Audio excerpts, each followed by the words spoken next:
Glória a Deus. Meus irmãos, domingo passado nós começamos, ou melhor, 2 domingos atrás nós começamos aqui uma série de mensagens da palavra, amém?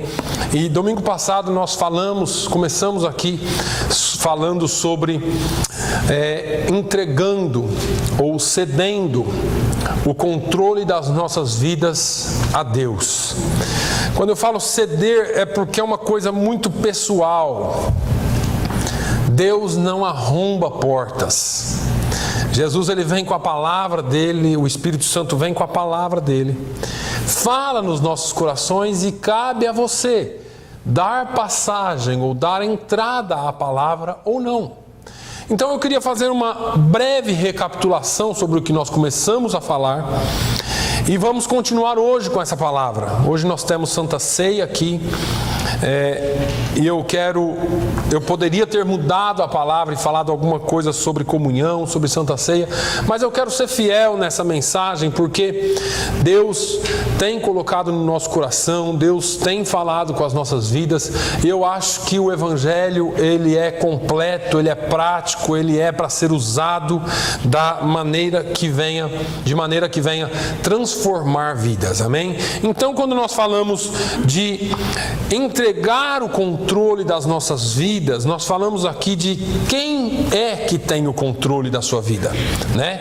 E de vez em quando, todos nós lutamos com essa questão de controle, todos nós lutamos com relação a essa força ou essa briga que nós temos para quem é que vai controlar as nossas vidas. E a qualidade das nossas vidas, irmãos, ela é diretamente afetada por quem está no controle dela. Quem está controlando a sua vida afeta diretamente a qualidade da sua vida. E só existem 3 escolhas. Eu falei aqui sobre o fato de nós queremos, pelo nosso orgulho, pelo nosso eu, pela nossa experiência, tentar controlar as nossas vidas. E quando eu digo tentar, é porque nós não conseguimos, nós tentamos. Então nós queremos o controle das nossas vidas. E aí, eu falei aqui sobre gostar de estar no banco do condutor, né? No lugar do condutor. Eu quero dirigir, eu quero controlar a minha vida. Ninguém quer estar no banco do passageiro, com raríssimas exceções. Quando você confia muito numa pessoa, então você senta ali e vai tranquilo. Mas se não, você está sempre acordado. Mesmo que dirija à noite, você está sempre acordado e ninguém quer ceder o controle da sua vida para outro. A segunda pessoa que tenta e quer controlar as nossas vidas é Satanás. Ele tenta a todo custo controlar as nossas vidas, ele tenta de todas as formas e ele quer ocupar a direção, o controle das nossas vidas, para que nós nos tornemos escravos seus. E a sua missão para conseguir isso é nos colocar em cativeiros espirituais. Nós estamos falando aqui exatamente sobre isso, sobre passos para a liberdade, sobre como se ver livre dos cativeiros espirituais. Lembrando os irmãos que nós estamos fazendo aqui uma alusão e uma comparação com o povo de Israel e a igreja do Senhor. O povo de Israel saiu do Egito, foi liberto do Egito, e Deus, depois de atravessar o mar, fizeram festa, porque os egípcios morreram atrás deles, mas quando acabou a festa, eles entenderam que eles estavam no deserto, entenderam que ali começaria uma nova batalha, uma nova luta, e então logo nos primeiros dias já começou a reclamação. Não tem água, não tem comida, não tem água. Moisés tirou a gente aqui, nem sepultura tem. A gente ia morrer no Egito, lá pelo menos sepultura tinha. Lembrar de sepultura, irmãos? Eu falei da fome aqui, né? Quem está com fome aqui lembra de cebola, de alho, de pepino. Eu lembro logo de churrasco, né? Mas eles lembraram de cebola, eles lembraram de coisas que a gente não tem apetite nenhum, mas o desespero e a falta de controle era tanto, porque eles viveram por tanto tempo debaixo de escravidão que eles já não sabiam mais como controlar suas vidas. Às vezes nós vivemos debaixo de escravidão e precisamos ser ensinados depois, quando somos libertos, a controlar as nossas vidas. Eles eram libertos, tinham saído da escravidão? Tinham, mas os pensamentos, os seus, a sua forma de vida, a sua forma de viver sempre foi na escravidão. Então agora como que eu faço para viver livre? Como que eu faço para viver fora disso?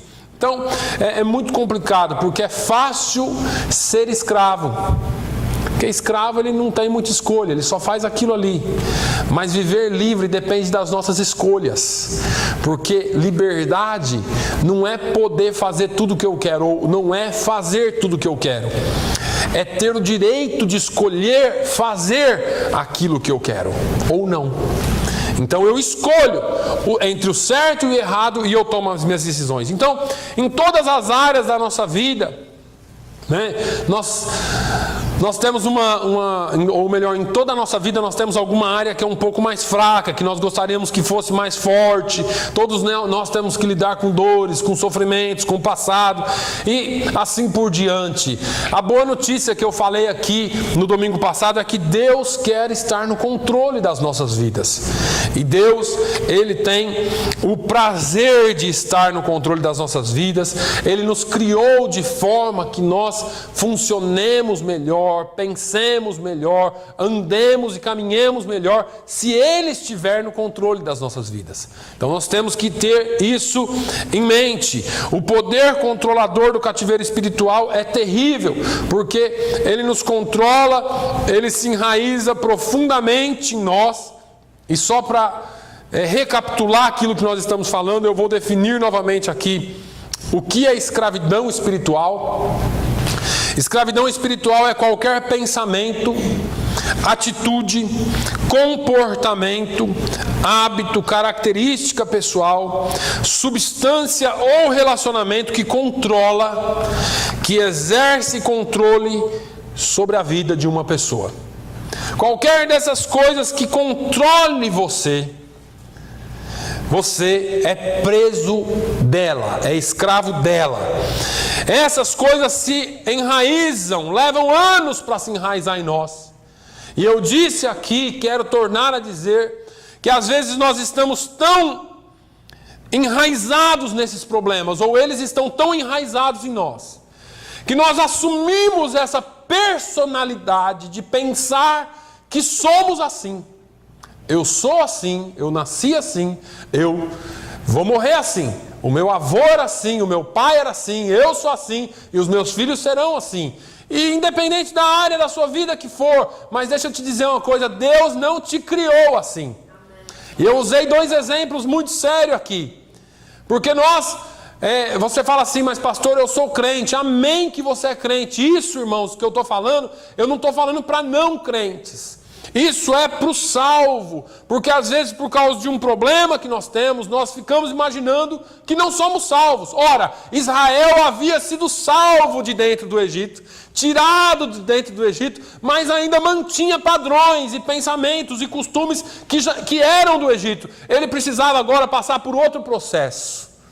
E eu sempre falo dele aqui, a salvação é imediata, atravessou o Mar Vermelho, você está salvo. Agora, a santificação, tirar o Egito de dentro de você, tirar os costumes, os padrões, os pensamentos, a forma de vida leva tempo. Por que, pastor, que leva tempo? Deus não podia fazer uma mágica? Poderia, porque Ele é Deus. Mas Ele não faz, porque se Ele fizer muito rápido, talvez você não veja. Ele quer que você cresça na graça, cresça no conhecimento a cada dia e desenvolva uma coisa que sem ela nós não veremos o Senhor, e é a santificação. Santificar não é você se santificar, é a cada dia você ser santificado pela palavra de Deus. É a cada dia você ser transformado por essa palavra. Esses cativeiros espirituais, eles nos mantêm, eles nos fazem ter temperamentos indisciplinados, atitudes pobres, pensamentos negativos, ódio, prejudicam e tiram a beleza do nosso caráter. E eles nos destituem da nossa efetividade como cristãos. Mas aquele ali não é o povo de Deus. Mas por que eles ainda reclamam tanto? Porque ainda não tirou, o Egito ainda não saiu de dentro deles. É povo de Deus. Mas não é povo de Deus, por que eles ainda fazem isso ou aquilo? Porque eles ainda estão no processo. E daí o porquê de você às vezes passar por tantos altos e baixos. Ah, pastor, eu não sei se eu sou salvo. Por que você não sabe se é salvo? Porque às vezes eu ainda tenho esse problema, eu tenho aquele problema. Não, meu irmão. Se você foi salvo um dia, você é salvo. Você precisa ser modelado. A Bíblia diz: guarda o que tem, para que ninguém tome a tua coroa. Guardar o que tem é estar de coração aberto para ser transformado a cada dia e a cada dia ir guardando esta liberdade. O povo poderia simplesmente voltar para o Egito, mas eles estavam no deserto, e nesse deserto é o lugar onde Deus usa para nos moldar. Agora, essas coisas que acontecem conosco, esses padrões, esses cativeiros espirituais, toda essa tranqueirada que nós ajuntamos no passar dos anos, faz com que nós desenvolvamos esse padrão de pensar que nós somos assim. E voltando um pouquinho, eu usei aqui. Eu disse: Deus criou a prostituta, criou. Ela se prostitui todo dia. Mas Deus criou para ela fazer isso? Deus criou o drogado também. Ele se droga todo dia. Deus o criou para se drogar todos os dias? Deus não te fez para isso. Deus te fez para louvar e engrandecer o nome dEle e viver uma vida plena em Jesus. O fato é que nós deixamos de viver a plenitude que Deus tem para nós. E qual é essa plenitude, pastor? É aquela plenitude que Jesus disse: o diabo, o ladrão, vem para matar, roubar e destruir. Mas eu vim para que tenhais vida e a tenham com abundância. É uma vida completa, não é essa vidinha. Pastor, eu sou crente, mas eu vivo tão encolhidinho. A minha vida é tão curtinha, a minha vida é tão... meus braços não alcançam muito longe. Eu sou tão limitado, eu queria louvar mais, eu queria fazer mais. Às vezes nós ficamos nessas limitações, porque não vivemos com a abundância que Jesus tem para nós. Jesus tem abundância para você. Nós vamos agora identificar algumas resistências ao controle de Cristo. Enquanto eu prego essa mensagem, enquanto eu ensino essa mensagem, essa palavra, eu quero, como todo domingo eu tenho falado aqui, que você pense aí, faça uma análise da sua vida. Eu não estou colocando em jogo a sua salvação, eu estou colocando aqui em jogo a plenitude de vida que Jesus tem para você. Identificando algumas resistências ao controle de Jesus Cristo. Orgulho. Negamos a nossa necessidade de ajuda. O orgulho faz com que eu e você neguemos essa necessidade. O orgulho e a negação dizem: eu estou bem, mesmo que você não esteja. Eu estou bem, está tudo bem. Nós dizemos: eu posso cuidar de mim mesmo, eu vou dar um jeito nisso, fica tranquilo. Mesmo você sabendo que você não pode cuidar disso por si só. O orgulho diz: eu não preciso de ajuda. E você sabe que você precisa de ajuda. O orgulho, ele nos leva a ter dificuldades em admitir qualquer tipo de fraqueza ou necessidade. Você sabe melhor do que ninguém que você tem essa fraqueza. Você sabe melhor do que ninguém que você cai nesse mesmo erro por muitas vezes, mas você não quer ajuda porque o seu orgulho não deixa. A teimosia, nós nos recusamos a aceitar. O orgulho diz assim: eu não tenho, mesmo tenho. A teimosia, as pessoas identificam o seu problema e você continua teimando. Ela anda junto, é a irmã do orgulho.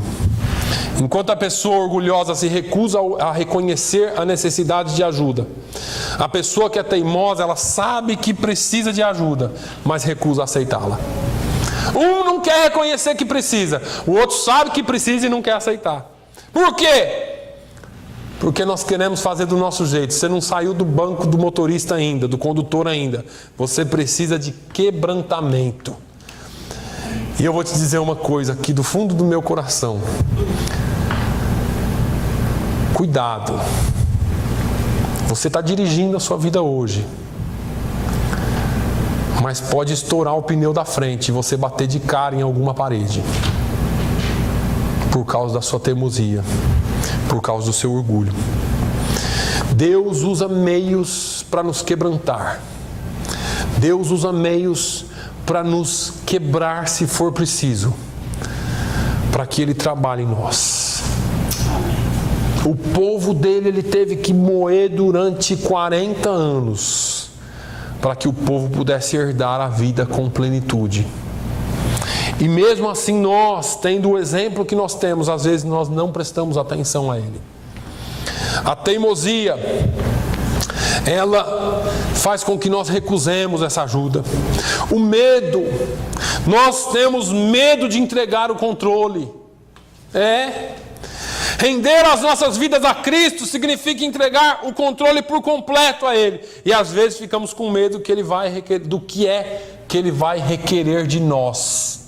Olha só, porque você vem com uma mente pré-moldada do Egito, que tudo era requerido algo em troca, agora você fica perguntando o que é que Deus vai requerer de nós ou de mim. Se eu entregar na mão dele, o que ele vai falar? O que ele vai jogar na minha cara? O que ele vai expor? Ou o que ele vai querer de mim? Deixa eu só falar uma coisa para você. Deus, Ele pode até expor o seu pecado para você, mas Ele não está interessado em te expor a vergonha. Ele expõe para você. E às vezes por causa de resistências ele acaba expondo para mais alguns. Mas Deus nunca te expõe à vergonha alheia. Quem te faz isso é Satanás. Deus não. Jesus, Ele vem, Ele trabalha com você. Eu gosto de usar o modelo daquela mulher adúltera, porque todos estavam acusando ela e ela esperava que Jesus também a acusasse. E Jesus está ali abaixado, escrevendo na areia. E quando todos vão embora, Jesus pergunta para ela: cadê os teus acusadores? E ela falou: nossa, agora ele vai jogar na minha cara. Eu acho que ela pensou, né? Agora ele vai acabar comigo, porque ele sabe o que eu fiz, meu Deus. E Jesus falou assim: onde estão os teus acusadores? Ela: não estão aqui, foram todos embora. Bom, se ninguém te acusou, eu também não te acuso. Vá e não peques mais. Jesus não está aqui para dizer: ah, você errou, ah, você fez isso, ah, eu morri por você, e olha o que você está fazendo. Não, Jesus morreu por você, não pelo que você poderia fazer por Ele. Ele morreu por você segundo a palavra de Deus, por amor, e amor eterno, amor desde o princípio até onde não tem fim, porque Ele te ama. Você não tem nada de bom para dar para Ele, nem eu. Ele morreu por amor a nós. Ele nos amou primeiro. Nós precisamos tirar esse medo, irmãos, de que Jesus no controle vai dar alguma coisa errada, pelo amor de Deus. Sabendo que Deus tem o melhor em mente para nós. Deus tem o nosso futuro em suas mãos. Olha, Jeremias 29:11, porque eu bem sei os pensamentos que tenho a vosso respeito, diz o Senhor. Pensamentos de paz e não de mal, para vos dar o fim que esperais. Deus não tem pensamentos de guerra, pensamentos de mal, não. Os pensamentos de Deus são de paz ao vosso respeito. Mas tem mais alguma coisa que nos impede de entregar esse controle nas mãos do Mestre: vergonha. Nós nos sentimos indignos por causa da nossa falha. E eu já falei isso aqui. Eu sou indigno, mas todos nós somos. Você sabe por que a salvação é pela graça? Para não ter níveis de crente. Aquele crente é melhor do que aquela ali. Ele está num nível superior, numa prateleira mais alta. Você sabe qual que é a diferença do nosso pecado? Nem eu. Pecado não tem diferença. Pecado é pecado. O meu é o meu pecado e o seu pecado. Jesus morreu por todos eles. Jesus se entregou por todos eles. Não tem diferença. Nós não temos níveis. A maior guerra de Jesus quando ele esteve aqui em carne e osso foi essa. Foi pegar a prostituta e salvar na frente dos fariseus, daquele povo hipócrita, porque eles achavam que eles estavam num patamar superior. Eu não faço isso, eu não faço aquilo. Ela não. Lembra daqueles dois lá dentro, o fariseu e o publicano? Ah, meu Deus, eu dou dízimo toda semana, eu faço isso, eu faço aquilo, eu cumpro a lei, eu leio, eu oro todos os dias. E o outro de longe, batendo no peito: Senhor, tem misericórdia de mim, que sou indigno pecador. Jesus disse que aquele um lá saiu justificado, mas esse que estava aqui num nível superior, criando níveis de crentes. Eu sou um crente que estou na igreja todo dia, eu não fico falando mal dos outros, eu não isso, eu não aquilo. Me parece bem um jovem rico, eu guardo todos os mandamentos. E às vezes nós nos colocamos nessa condição, nós nos envergonhamos por coisas que fazemos, sabemos que não deveríamos fazer, mas fazemos, e isso o diabo usa para te afastar de Deus e para falar: você não é digno, você não pode. Afinal de contas, olha aquele povo ali, ó, aquele povo ali tudo santo, e você é esse crápula, você é esse indigno pecador. E geralmente as pessoas que fazem isso são os mais bem arrumadinhos, são os mais bem vestidinhos, que se escondem atrás de uma capa, como os fariseus faziam. E eu costumo dizer aqui e falo de novo: Deus olha aqui para nós, e Ele não vê minha gravata, Ele não vê minha calça bonita, ou se é feia, ou se é minha camisa verde. Ele não vê o seu vestido novo. Deixa eu te falar uma coisa, que todos nós estamos nus diante de Deus. Ele sonda o coração. Você está vendo isso aqui? Ele não está vendo isso. Ele olha o indivíduo, ele não olha quantos estão aqui, ele olha de um por um, e ele sonda os corações, e ele sabe o que está aí dentro, o que precisa ser mudado. Mas isso é um papel e um trabalho dele, que ninguém tem nada a ver com isso. Nem eu posso te acusar e nem você me acusar. E essa vergonha que o diabo nos leva a ter, porque nós nos sentimos indignos de sermos ou darmos o controle nas mãos de Jesus, faz com que nós nos afastemos dele. E algumas pessoas dizem: primeiro eu vou limpar a minha vida, como eu disse aqui alguns dias atrás. Primeiro eu vou limpar a minha casa. Primeiro eu quero tudo limpinho. Depois eu convido Jesus para entrar. Deixa Jesus entrar na sua vida, que Ele vai fazer uma limpeza por completo e vai te santificar para tirar toda a vergonha, toda a dor, todo o peso que há em você. Glória a Deus. O caminho, quando nós tomamos esse caminho da vergonha, é errado. Porque nós somos incapazes, por nós mesmos, de fazer qualquer tipo de limpeza. E eu vou te provar isso. Não precisa levantar a mão não. Você já deve ter tentado por você mesmo. Você já deve ter dado algumas desculpas para você mesmo, dizendo: eu vou conseguir. Sou homem, eu sou mulher, eu vou conseguir. E daqui uns dias você cai na mesma tentação. E às vezes nós esquecemos que Jesus disse em João 6,37: o que vem a mim, de maneira nenhuma o lançarei fora. Jesus, Ele quer que nós venhamos a Ele. É Jesus quem tira a nossa vergonha. Lembra da mulher no poço de Jacó? Ela veio ao meio-dia porque ela tinha vergonha de vir de manhã ou à tarde com as outras mulheres. Ela era indigna, ela era mal falada, ela era apontada. Quando Jesus entrou na vida dela, quando ela teve um encontro verdadeiro com Jesus, quem lembra o que ela fez?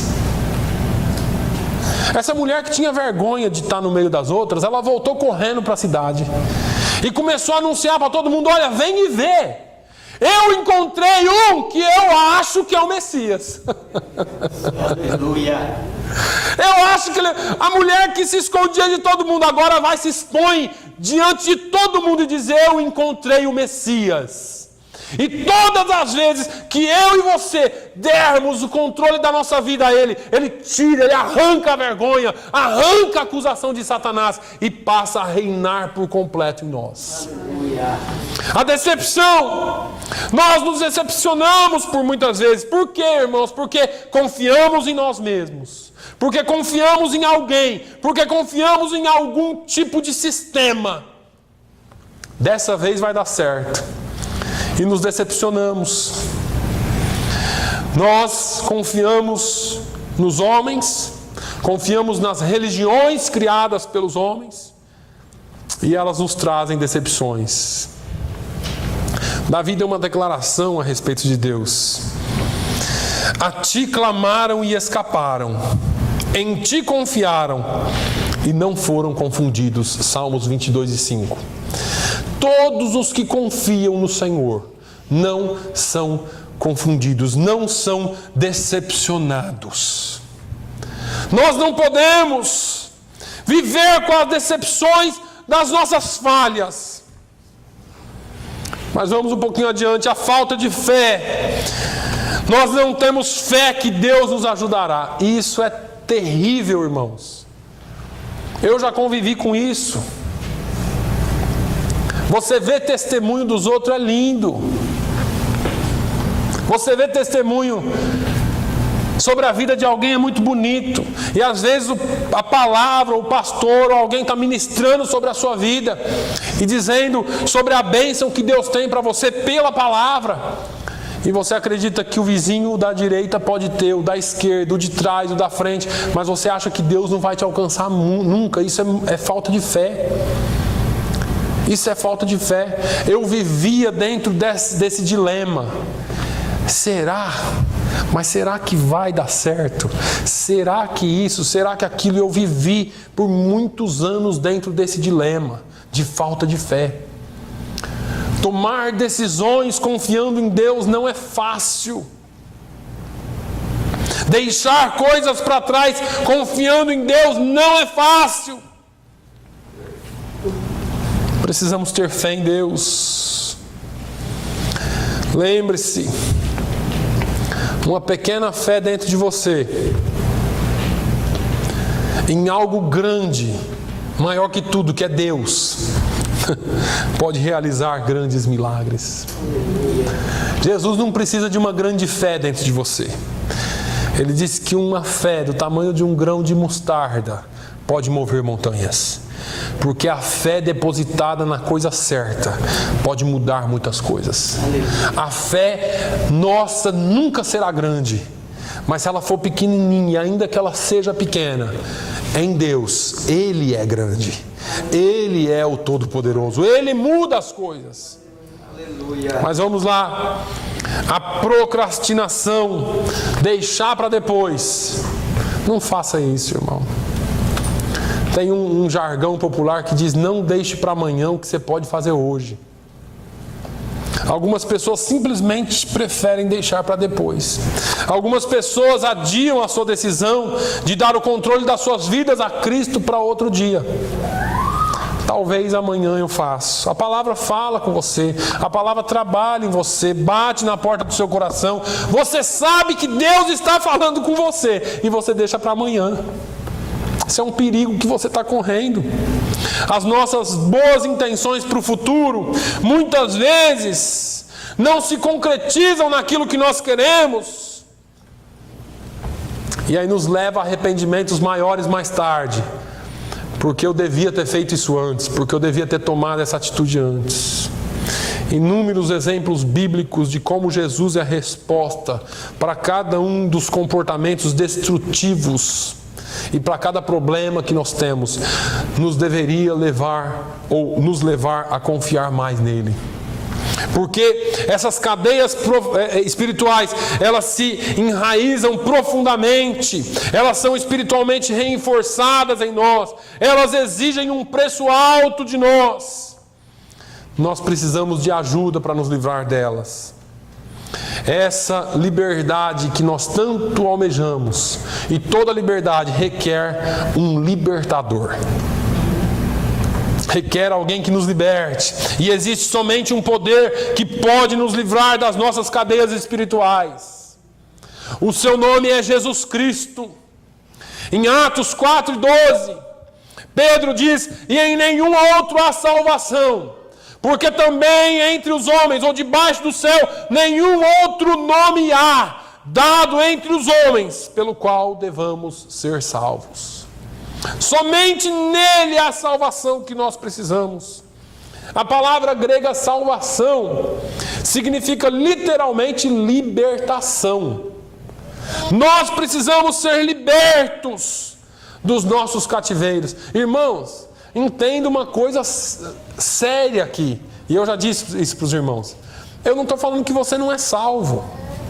Porque tem gente que vai falar: acho que o pastor está pensando que eu sou endemoniado, porque eu venho para a igreja e depois eu vivo. Não é nada disso. Eu não estou falando de libertação, de possessão espiritual.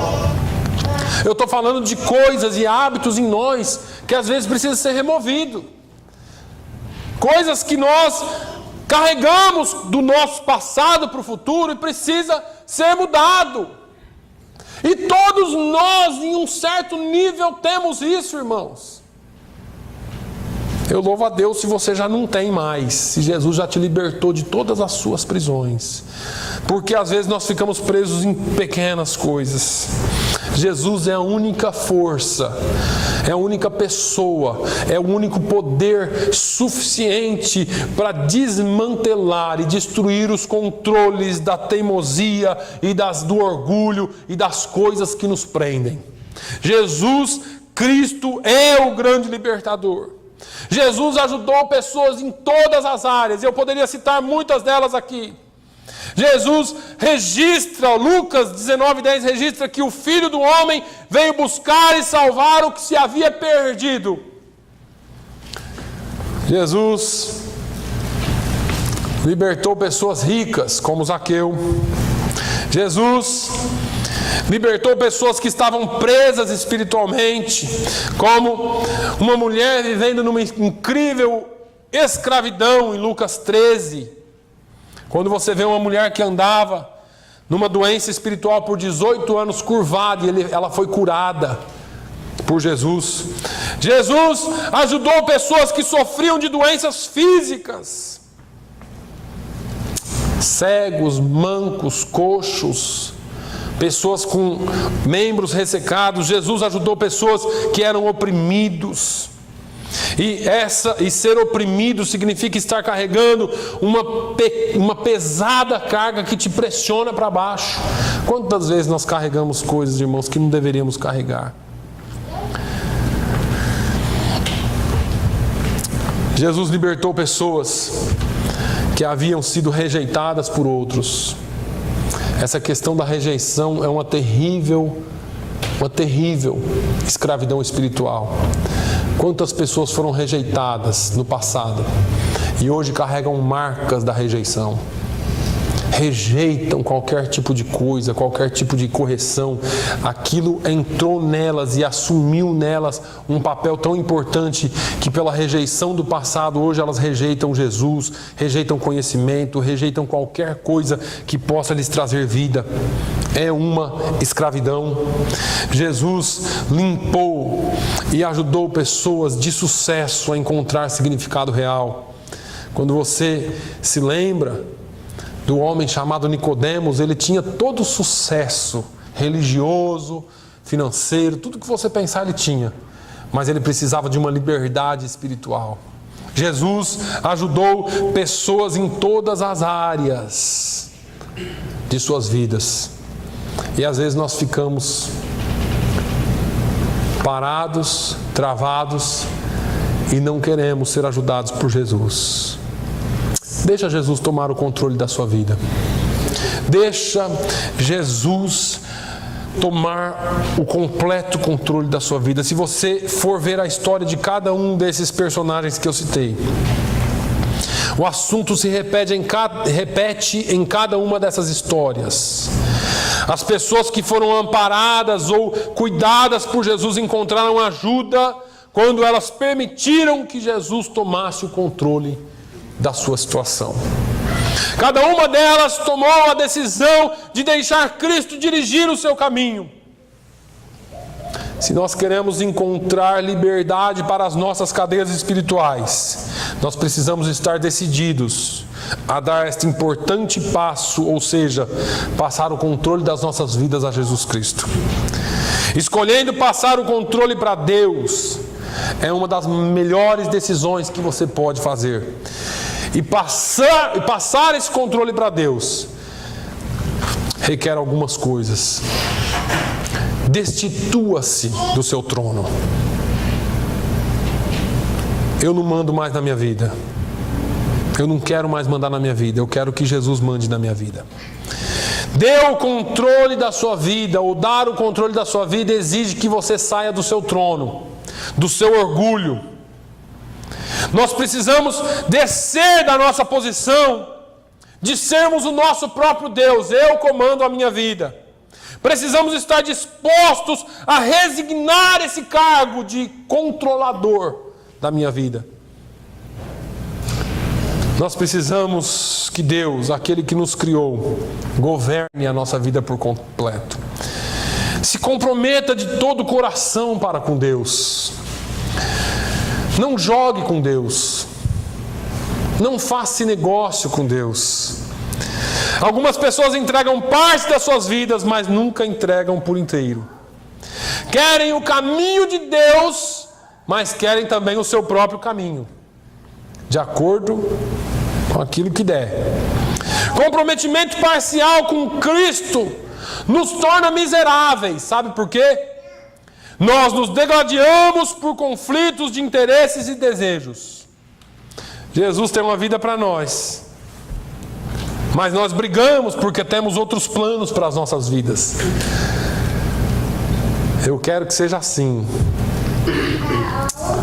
Isaías 55, versículos 8 e 9. Porque os meus pensamentos não são os vossos pensamentos, nem os vossos caminhos os meus caminhos, diz o Senhor. Porque assim como os céus são mais altos do que a terra, assim são os meus caminhos mais altos do que os vossos caminhos, e os meus pensamentos mais altos do que os vossos pensamentos. Se queremos ajuda de Deus, precisamos ser sérios com Ele, entregando a Ele tudo o que somos. Precisamos entender que Ele tem o melhor para nós, e Ele não quer negociar coisas conosco. Ou você entrega ou você não entrega. Reconheça a autoridade de Cristo. Entregue o controle da sua vida a Cristo. Aceite-o como autoridade para a sua vida.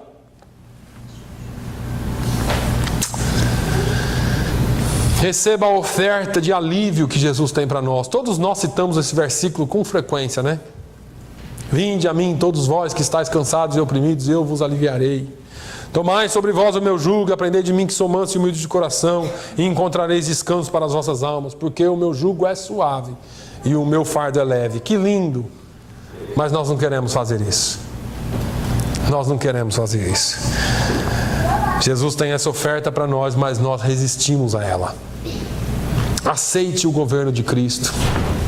Receba. Quando você aceita o governo dele, você recebe as promessas dele. O problema é que crente ama promessa. Se tem um negócio que a gente gosta, é promessa. Acho que tem até uma Bíblia, né? Bíblia da promessa, alguma coisa assim, que só fala de promessa.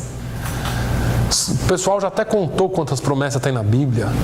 Negócio louco. Como tem promessa na Bíblia? A gente ama promessa. Crente é um negócio fantástico. Não é só crente, não. Ainda mais se for promessa de prosperidade, promessa de cura, promessa disso, promessa daquilo. Amamos essa parte da Bíblia, né?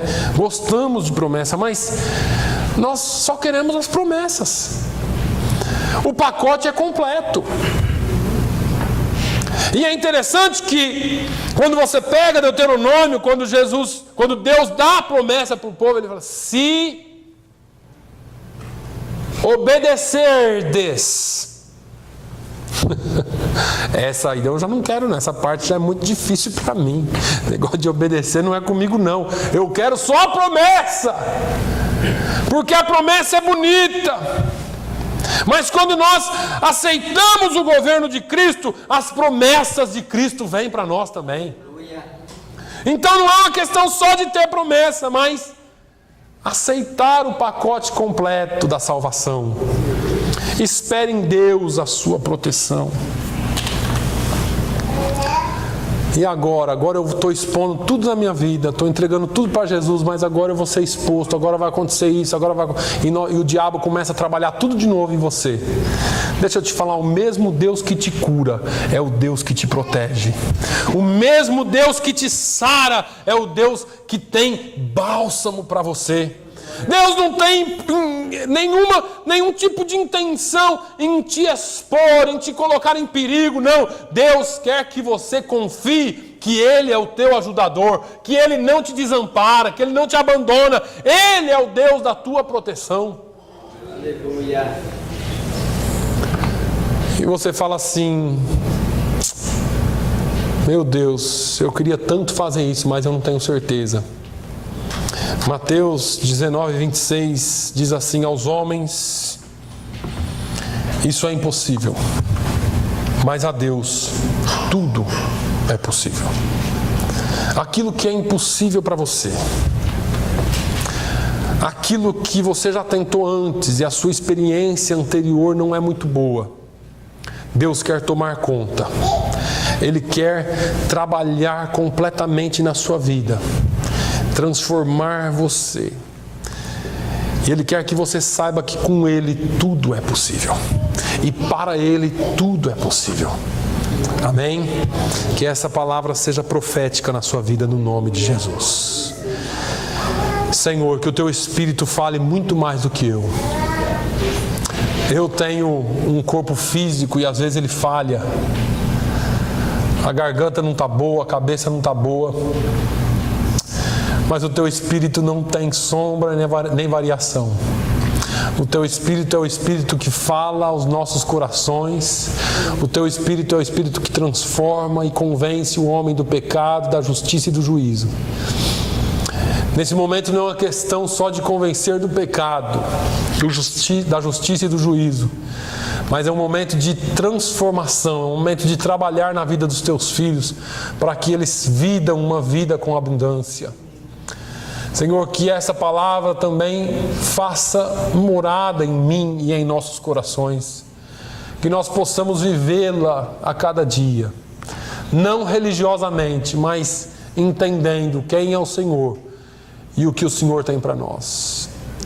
Pai, muito obrigado pelo Teu trabalhar em nosso meio. Muito obrigado por cada vida que aqui está. Visite aqueles que não vieram por algum motivo. Meu Deus, fortaleça aqueles que estão fracos na fé, aqueles que estão vacilantes na fé. Meu Deus, visita-os, ó Pai. Visita cada um deles. Visita o irmão Antônio naquele hospital. Visita a irmã Aldina, dando força a ela. Oh, meu Deus, faça a Tua vontade, meu Deus, mas que a Tua paz não seja removida em nenhum momento das nossas vidas. Pai, no nome de Jesus eu Te louvo. No nome de Jesus eu Te agradeço por cada vida que aqui está. É o que eu Te peço no nome de Jesus. Amém. Irmão Antônio.